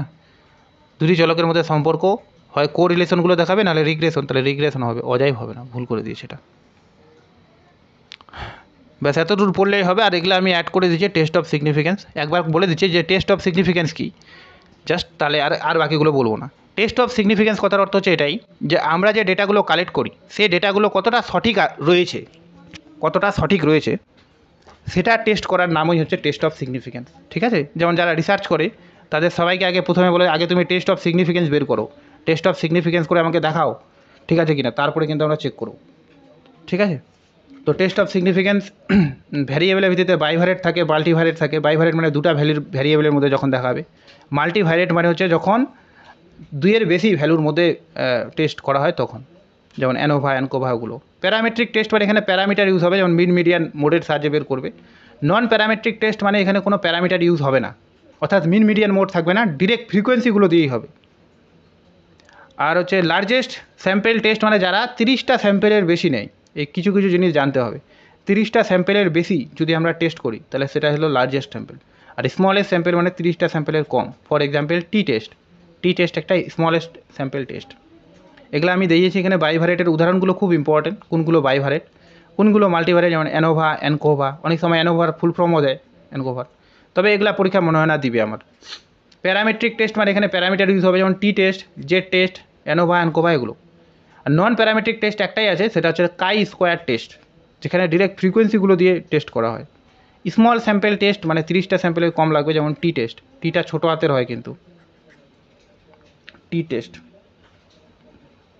তারপর হচ্ছে লার্জ স্যাম্পেল টেস্ট মানে মোর দেন 30, যেমন জেড টেস্ট, কাই স্কোয়ার টেস্ট। এটা স্মল স্যাম্পেল টেস্ট একটাই আছে, নন প্যারামেট্রিক টেস্ট আপাতত একটাই আছে, আমি যতগুলো করেছি। ঠিক আছে, কাই স্কোয়ার টেস্ট। আর স্কিউনেস কার্টোসিসের ব্যাপারটা কি? স্কিউনেস কার্টোসিস হচ্ছে এরকম ব্যাপারটা, এত দূর দিবেই না আমি জানি, তাও বইগুলোর মধ্যে আছে জন্য আমি ভাবছি পড়াই দিই তাহলে একবার। তো নর্মাল ডিস্ট্রিবিউশন একটা, আর একটা হচ্ছে পজিটিভ স্কিউনেস, নেগেটিভ স্কিউনেস। দুই প্রকারের হয়, পজিটিভ স্কিউনেস আর নেগেটিভ স্কিউনেস। স্কিউনেস কথার অর্থ হচ্ছে যে ডেটাগুলো যে থাকে সেই ডেটাগুলো কীরকম আকারে থাকে। তো যদি মিন মিডিয়ান মোড সমান থাকে, মানলাম একটা ডেটা আছে এরকম করে একটা কার্ভ আছে, এই কার্ভটা একদম সমানভাবে বিস্তৃত, একে দুইটা ভাগে ভাগ করলাম, এদিকেও যদি 1 হচ্ছে তো এদিকেও 1 হচ্ছে, অর্থাৎ দুই দিকে সমান থাকে, তখন এটাকে আমরা বলি নর্মাল স্কিউ বা নো স্কিউ। এখানে কোনো স্কিউ হয়নি, ঝুঁকে থাকেনি কোনো দিকে।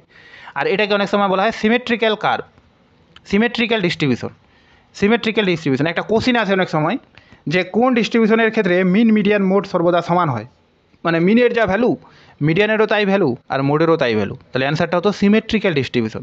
তো সিমেট্রিক্যাল ডিস্ট্রিবিউশন এই যে এটাকেই বলা হয়, বা নর্মাল ডিস্ট্রিবিউশন যাকে বলা হচ্ছে, যার দুই দিকের খণ্ডটা সমান ভ্যালুকে নির্দেশ করে, মানে দুই দিকে সমান আর কি। কোনো ডেটা সিরিজ যদি এমন হয় যে দুই দিকেই সমান হয় ভ্যালুটা বা দুটো কার্ভের, তাহলে সেটা হলো সিমেট্রিক্যাল ডিস্ট্রিবিউশন। এবার যদি এরকম করে এদিকে যদি যাই আমরা, মানে এটা এক্স অক্ষ, তো এটা ওয়াই অক্ষ, তো এরকম করে আমরা ধীরে ধীরে এইদিকে যাচ্ছি, তার মানে কি আমাদের প্লাস হচ্ছে, প্লাস বাড়ছে। এবার আমরা এরকম করে এদিকে যাচ্ছি, এবার উল্টা দিকে যদি আসি তার মানে কি এবার কমতে আসবে, মাইনাস হচ্ছে।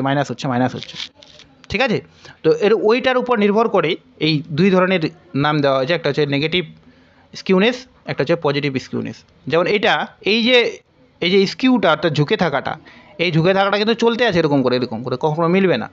এই ঝুঁকে থাকাটা কোন দিকে আছে? উল্টা দিকে, নেগেটিভ দিকে আছে, মানে কার্ভের এই দিকে যদি আমরা আসি তা তো নেগেটিভ নির্দেশ করে, ওই জন্য এটাকে বলা হয় নেগেটিভ স্কিউনেস। আর এটা যে আছে এক্ষেত্রে কী হয় যে আমরা যতই দিকে যাচ্ছি তত এরকম করে এই দিকে কার্ভটা যাচ্ছে, তার মানে বাড়তে আছে, এই জন্য একে বলা হয় পজিটিভ স্কিউনেস। তো একটা কথা আছে যে নেগেটিভ স্কিউনেসের ক্ষেত্রে মিন ছোট হবে মিডিয়ান সবসময় মিডিলেই থাকবে, ঠিক আছে। আর মোডটা এরকম হবে, মানে এরকম ব্যাপারটা।